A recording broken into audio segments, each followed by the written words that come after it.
রাজশাহী। এখন শুনবেন বাংলায় স্থানীয় সংবাদ। আসসালামু আলাইকুম। বাংলাদেশ বেতার রাজশাহী স্থানীয় সংবাদ পড়ছি মাহমুদ শওকত।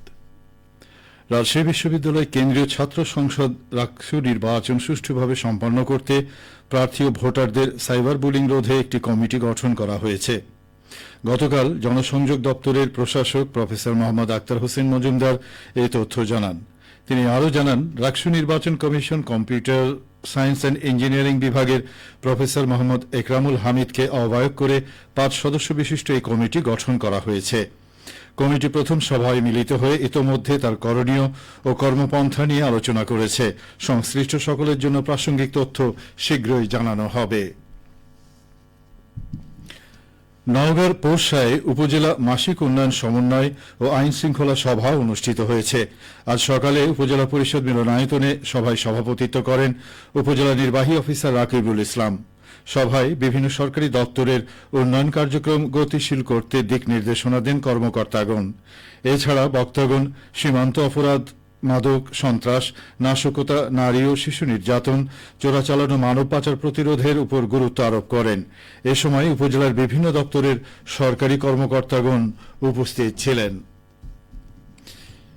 নাটোরের বড়াইগ্রাম উপজেলা পরিষদের সাবেক চেয়ারম্যান ও আওয়ামী লীগ নেতা মোয়াজ্জেম হোসেন বাবলুকে গ্রেপ্তার করেছে পুলিশ। গতকাল বিকেলে উপজেলার মহিষভাঙ্গা গ্রামে নিজ বাড়ি থেকে তাকে গ্রেপ্তার করা হয়। গ্রেপ্তারকৃত বাবলু উপজেলা আওয়ামী লীগের সাবেক যুগ্ম সাধারণ সম্পাদক ও সর্বশেষ উপজেলা পরিষদ নির্বাচনে নির্বাচিত হয়েছিলেন। গত বছরের 5ই আগস্ট আওয়ামী লীগ সরকারের পতনের পর থেকে তিনি আত্মগোপনে ছিলেন। বড়াইগ্রাম থানার ওসি গোলাম সারোয়ার হোসেন জানান, গ্রেপ্তারকৃত বাবলু রাজনৈতিক ও বিস্ফোরক আইনে 2টি মামলার আসামি।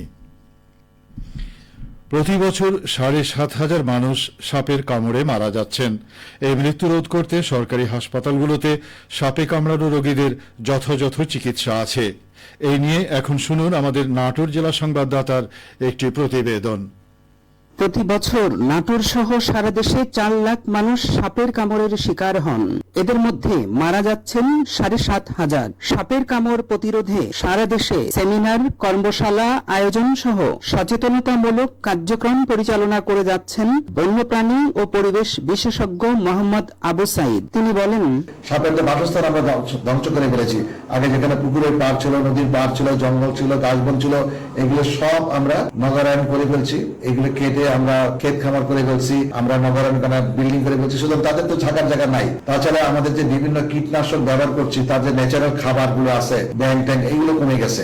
ইঁদুর আগে খেত, ইঁদুরকে ন্যাচারাল কন্ট্রোল করতো, কিন্তু এই খাদ্য সংকটের কারণে তারা কিন্তু আস্তে আস্তে আমাদের ঘরের বাড়ি ঘরে আসবে চলে আসে, যার ফলে কিন্তু মানুষ এবং সাপের মধ্যে একটা দ্বন্দ্ব তৈরি হয়েছে এবং এই দ্বন্দ্বের শিকার হয়ে কিন্তু মানুষ সর্বদংশন বেশি হচ্ছে এবং মানুষ মারা যাচ্ছে। নাটোরের সিভিল সার্জন ডাক্তার মোহাম্মদ মুক্তাদির আরেফিন সাপে কামড়ের চিকিৎসা সম্পর্কে বলেন, এখন বর্ষাকাল, সারা নাটোর সহ সারা দেশ জুড়েই সাপের উপদ্রব বৃদ্ধি পেয়েছে এবং সাপের কামড়ের কারণে আমরা আমাদের জনগণকে উদ্দেশ্য করে বলতে চাই, কোনোভাবেই সাপুরের কাছে গিয়ে চিকিৎসা নেবেন না। সাপুরের কাছে কোনো চিকিৎসা পাওয়া যায় না। ওরা সাপের কামড়ের সাথে সাথে তারা হাসপাতালে আসবেন। আমাদের প্রতিটি উপজেলায় 2 ডোজ করে অ্যান্টিভেনম এবং জেলা সদর হাসপাতালে 5 ডোজ অ্যান্টিভেনম মজুদ আছে এবং সেই ক্ষেত্রে মজুদ রাখার প্রক্রিয়াও চলমান আছে। আপনারা সরাসরি হাসপাতালে আসবেন, অ্যান্টিভেনমের চিকিৎসা নেবেন এবং অ্যান্টিভেনম চিকিৎসা নেওয়ার মাধ্যমে আমরা সাপে কামড়ের চিকিৎসাটা পরিপূর্ণভাবে পাবো। আপনারা আর মনোবল হারাবেন না।